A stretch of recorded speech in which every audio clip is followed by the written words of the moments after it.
చేపల కూరకు కావాల్సిన మళ్ళా చింతపండు ఇప్పుడు నానబెట్టుకొని పిసుకుతుంది. పార్ట్ 2. మా అమ్మ చేపల కూర స్పెషలిస్ట్ కానీ రిటైర్మెంట్ చేసినాం. ఇప్పుడు ఏమైనా డ్యూటీ ఎక్కించినాం.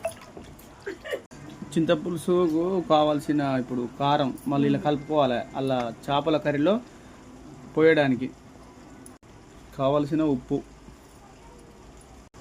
కొత్తిమీర అన్నీ కలుపుకోవాలి. చింతపండులో చేపల కూర రెడీ అవుతుంది. దానికి తగినట్టుగా ఇక్కడ మసాలాలు రెడీ.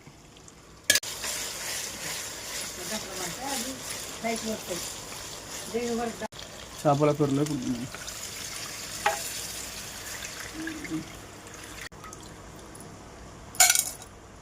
అన్నీ కలుపుకొని ఇట్లా లాస్ట్కు ధనియాల పొడి ఇప్పుడు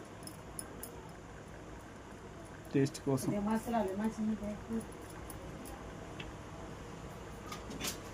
ఇక్కడ సీనియర్ చెప్తుంటే ఇక్కడ చేపల కూర రెడీ అవుతుంది ఫ్రెండ్స్. కింద అంటిన ముక్క కూడా చూసుకొని పైకి వస్తుంది.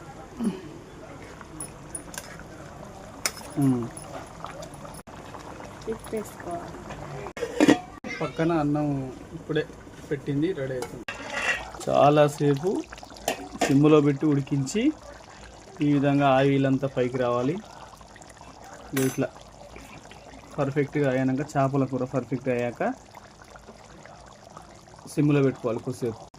ఈ విధంగా ముక్క ఫ్రై కావాలి, మంచిగా నూనెలో ఉడికింది. ఇట్లా ఆయిల్ పైకి రావాలి. చేపల కూర రెడీ.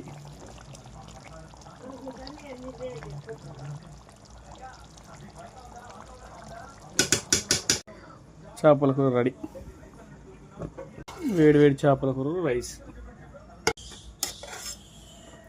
కూడా రెడీ అయిపోయింది. ఓకే, ఈ విధంగా వస్తుంది ఫ్రెండ్స్ చేపల కర్రీ.